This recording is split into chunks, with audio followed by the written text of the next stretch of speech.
Imagine là, que demain, absolument tout s'arrête. Ta business, tes revenus, tes habitudes.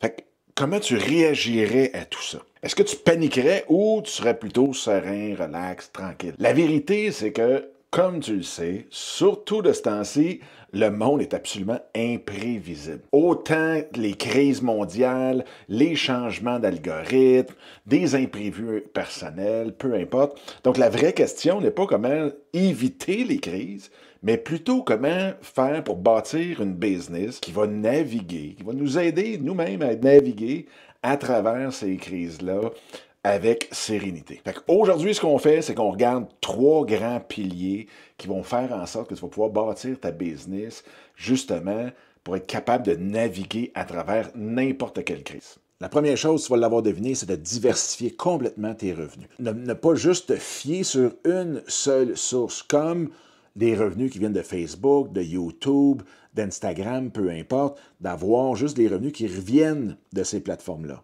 Essaie d'avoir, dans le fond, des sources diversifiées complètement, autant présentielles qu'en ligne, du 1 à 1, mais aussi dans des coachings de groupe, des memberships, d'avoir plusieurs, les revenus avec ta chaîne YouTube. Ça peut être un paquet de choses, des conférences, des livres, les liens affiliés.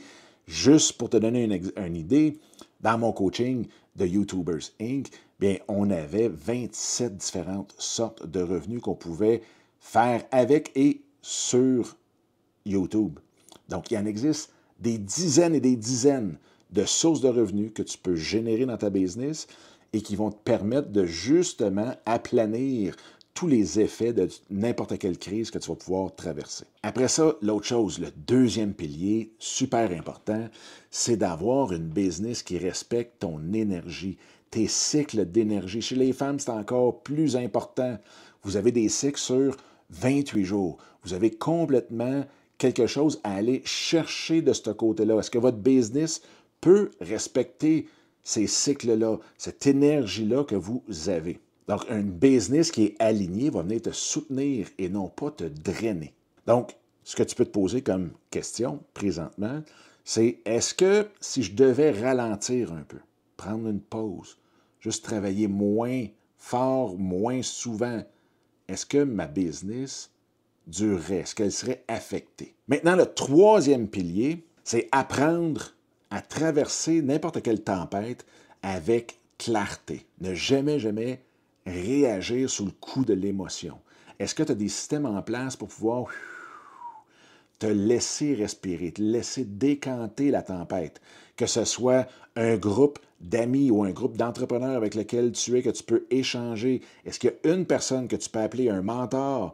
De quelle façon tu respires? De quelle façon que toi, seul avec toi-même, avec ta business, tu es capable de descendre, de vraiment désactiver ton système nerveux pour être capable de pouvoir réfléchir comme il faut et de prendre des décisions avec clarté. Dans le fond, ce qu'il faut regarder, c'est la capacité de pouvoir s'ajuster, de pouvoir changer des choses sans compromettre notre paix intérieure. Fait qu'avec tout ça, ce qu'on a vu, les trois erreurs, les trois piliers et ainsi de suite, toi de ton côté, dis-moi dans les commentaires, est-ce que tu trouves que tu as une business qui pourrait présentement traverser n'importe quelle tempête? Puis, en même temps, bien, écoute, si jamais tu aimerais en savoir plus ou pouvoir créer ta business, je t'invite à juste regarder dans les liens. On a des petits programmes pour toi qui pourraient vraiment t'aider. Ça me fera plaisir de t'accompagner dans tout ça. Donc là-dessus, on se revoit dans la vidéo qui est juste ici. Puis, je te dis à tantôt. Bye bye.